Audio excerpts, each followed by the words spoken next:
People come into the fitness world with all kinds of preconceived notions and baggage, and it's understandable. Information is everywhere, and we'll get to that.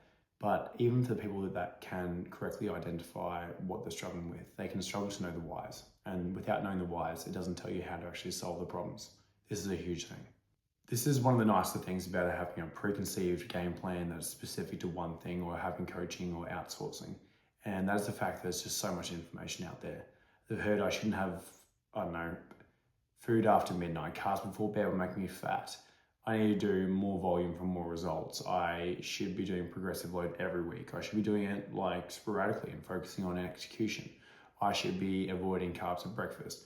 So many different things people hear, and they struggle to know which things to apply. They don't really look into how these things fit into the context of their own bottlenecks, for their own problems. And then people can feel overwhelmed, they can feel frustrated, and they actually don't get the results. And with getting the same lack of results, they actually feel more drained from the overall approach versus them not trying at all. It's a real thing that needs to be addressed. What is holding people back here is not the fact that they're lazy. It's that they're misdiagnosing what actually is the thing that's the problem for their results. There will be situations where someone will say, I'm not disciplined, but really their workouts are way too long or too intense relative to what they could do on a stressful day. People might think, I've got no willpower, but really they weren't satiated from their lunch. People might say, gosh, this is so many things here.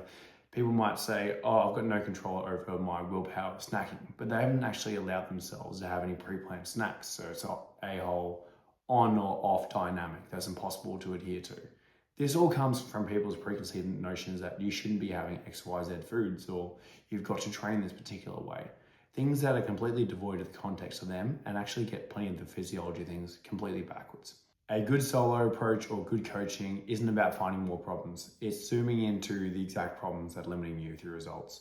And when we're coming into the fitness journey with all this preconceived, again, notions of how things should be, or the baggage attached from previous, often failed attempts, you are bringing a knife to a gunfight unless you're properly equipped with the right thing. If you want to be armed with nukes, you go with coaching.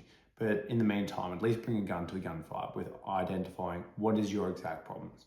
Double check it lines up with the physiology, and that's actually the thing that helps rather than more information that's not specific. And again, if something isn't helping you, it's just unnecessary baggage, cut it. It's not helping.